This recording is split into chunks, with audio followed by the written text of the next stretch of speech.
இயேசுவோட உண்மையான முகம் இதுதான்னு ஒரு கூட்டம் சொல்கிறாங்க. இன்னொரு கூட்டம் இதுதான் இயேசுவோட முகம்னு சொல்கிறாங்க. இது ரெண்டுமே கிடையாது. உண்மையை நான் சொல்கிறேன், கொஞ்சம் கவனமாக கேளுங்க. பைபிளில் சரி, எந்த வரலாற்று பதிவுலையுமே சரி, இயேசுவோட முகம் இப்படி தான் இருக்குது, இயேசுவோட உருவம் இப்படி தான் இருக்குது, இயேசு இப்படி தான் இருப்பாருன்னு ஒரு குறிப்புமே கிடையாது. ஆனால் இப்போ பல சர்ச்சில் பார்த்தீங்கன்னா இயேசுவோட ஃபோட்டோவையும் இயேசு சிலுவையில் இருக்க மாதிரி வச்சுருப்பாங்க. அது எங்கேருந்து அவங்களுக்கு கிடைச்சது, எப்படி இந்த உருவத்தை எடுத்துக்கிட்டாங்கன்னு நான் தெளிவாக சொல்கிறேன். அதுக்கு முன்னாடி இயேசு எப்படி இருப்பார், அவரோட உண்மையான அடையாளம், அவர் எந்த உருவத்தில் இருப்பாருன்னு சொல்கிறேன்.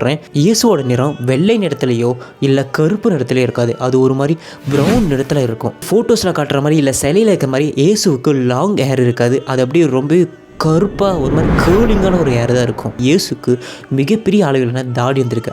சொல்லப்போனால் இந்த அடையாளங்கள்லாம் வச்சு பார்க்கும்போது இயேசு இந்திய மக்களோட, அதாவது இந்திய மக்கள் எப்படி இருக்காங்களோ முழுக்க 90% அப்படி தான் ஒரு உருவமும் முகமும் இருந்திருக்கு. இதெல்லாம் நான் எப்படி சொல்கிறேன்னா, ஆராய்ச்சியாளர்கள் இயேசுவோட முகத்தை ரீகன்ஸ்ட்ரக்ட் பண்ணியிருக்காங்க.